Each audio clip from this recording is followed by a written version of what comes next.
Hello, and welcome to Mark's Excel Tips. In today's video, we are going to show you how to quickly remove duplicates in Excel 365. Let's get started. If you find value in this video, please give it a like, to help others find our videos. You can download this video tutorial, as a PDF, by following the link in the video description below.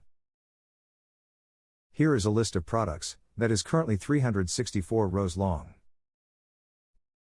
I know that this list has many duplicates in it, but to go through the list manually and remove them all, would take a very long time. To quickly remove all of the duplicates, simply click in the top left corner of your worksheet, to highlight all of your rows.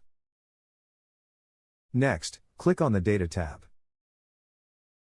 In the Data Tools section, find and click on the Remove Duplicates icon. In the window that opens, it says, to delete duplicate values, select one or more columns that contain duplicates. Since we selected the whole workbook to begin with, we don't need to select anything here. Click OK. The next window tells you that 76 duplicate values were found and removed. Click OK, and save your work. That's it for today's video. If you enjoyed today's video, please give it a thumbs up and subscribe so you don't miss any of our future videos. Thanks for watching and have a great day.